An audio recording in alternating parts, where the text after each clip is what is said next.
Hello friends, నేను రాజకర్రావు. Doctor Padma Vibhushan megastar Chiranjeevi గారికి life time achievement అవార్డుని హౌస్ ఆఫ్ కామన్స్ యూకే పార్లమెంట్లో బ్రిడ్జ్ ఇండియా అనే సంస్థ ఈ అవార్డుని ప్రదానం చేశారు నిన్న.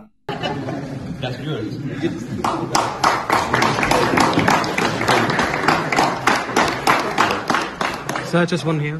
Thank you. Just one here. అయితే అధికార లేబర్ పార్టీ సంబంధించినటువంటి నవేందు మిశ్రా అనే ఎంపీ ఆధ్వర్యంలో మరికొంతమంది ఎంపీలు కలిసి చిరంజీవి గారికి ఈ అద్భుతమైన ఈ అవార్డును ఇవ్వడం జరిగింది.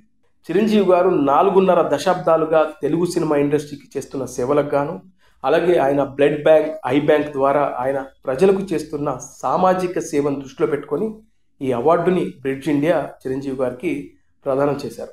చిరంజీవి గారికి ఇంటర్నేషనల్ స్థాయిలో ఈ అవార్డు రావడం ద్వారా ఇటు అభిమానులతో పాటు మెగా ఫ్యామిలీకి సంబంధించిన అందరూ హీరోలు కూడా చిరంజీవి గారికి కుటుంబ సభ్యులైనటువంటి పవన్ కళ్యాణ్ గారి నుంచి మొదలు పెడితే సాయి ధరమ్ తేజ్ అందరూ కూడా చిరంజీవి గారికి శుభాకాంక్షలు తెలుపుతున్నారు. ఇక ఫ్యాన్స్ అయితే వీళ్ళ ఆనందానికి అవధులు లేకుండా పోయాయి.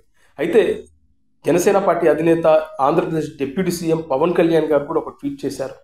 మీకు తమ్ముడుగా పుట్టడం నా అదృష్టం అంటూ.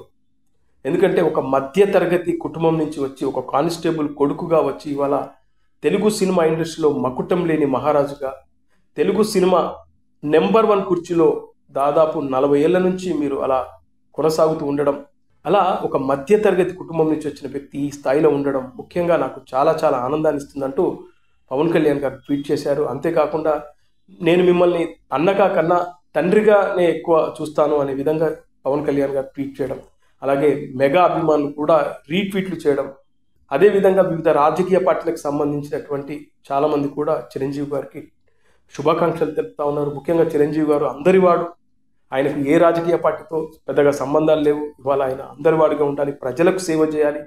ప్రజలు చిరంజీవి గారిని ముఖ్యంగా అభిమానులు ఒక దేవుళ్ళలా చూస్తారు. కాబట్టి మెగాస్టార్ ఇంకా అత్యున్నతమైన స్థాయికి ఎదగాలి, ఆయన భారతరత్న తీసుకోవాలనేది చాలామంది కోరిక, అందులో నా కోరిక కూడా. అలాగే ఎవరైనా సబ్స్క్రైబ్ చేసుకోకపోతే చేసుకోండి, మన వాయిస్ని ఇంకా బలంగా వినిపిద్దాం.